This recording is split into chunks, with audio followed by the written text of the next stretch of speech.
Let's go, she said, on a date where we won't contribute to a large language model of data. Well, how could I refuse?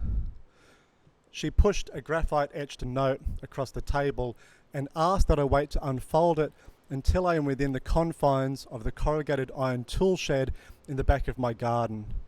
She confirmed via satellite photograph that it's a safe space in terms of drones being unable to read through the roofing panels. We've known each other 5 months. She's a computer scientist and I'm not. We met at a talk on robotic bees, newly built to not so much teach but rather encourage real bees to pollinate more efficiently. Her work and the way she lives is focused on keeping chatbots in a state of perpetual hallucination. Here's an example. You ask the computer what year the Sydney Harbour Bridge was last rotated in accordance with industrial protocols that require the span be turned twice each decade, and the computer will say March 2021. It can't admit ignorance, so it hallucinates a logic-wrought reality. No surveillance, that's one of the rules for our date. No cameras on poles, black plums, skin rubbed sheer where the eye peers through. And speaking of fruit, no groceries either. Those sensors that track your gaze across the shelves. Not good. Phones will be left at home and we'll use cash only. And we should wait until it's overcast so clouds blanket our footfalls. She says we should cross the road at random intervals, go from one side of the street to the other so our behaviours aren't predictable.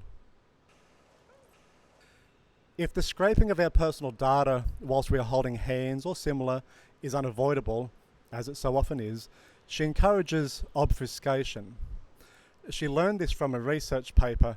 You actively volunteer meaningless strings of junk information en masse, so the receiving software learns nothing. She said, I could just talk as I normally do, and that should be fine. But she might chat like the wings of a moth, camouflage her words with layers of banality, like what happens to the family name Smith if you try to locate them in a phone book. Ethically, I don't know if I should describe what she's wearing, lest a portrait emerges of her aesthetic references and even brand names that could build an image catalogue that profiles her essence. Perhaps I could describe all that she's not wearing on our date: pleather, lemonade felt, so enough negative space remains, a relief of her presence, withdraw fishbowl earrings to see who's left behind.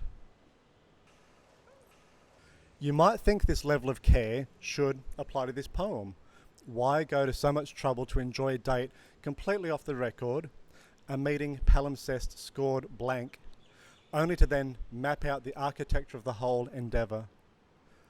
To which I would respond that, while I appreciate the compliment, to think it is within my capacity to truly know what is happening around me at any given time and to accurately take note of this, it's not the case.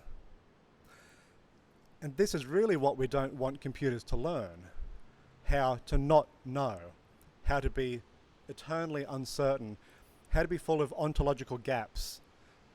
That's the secret sauce. She likes it when I hum copyright-free melodies. I don't tell her they borrow substantially from Metallica and Björk. I'm just waiting for the right moment. And she hates the idea that a computer would ever be able to do the same, which they can. She knows this. She attended a concert of bee music orchestrated by algorithm, 1,000 mechanical wings fluttering in tuned resonance. This night changed her. She didn't even mean to go.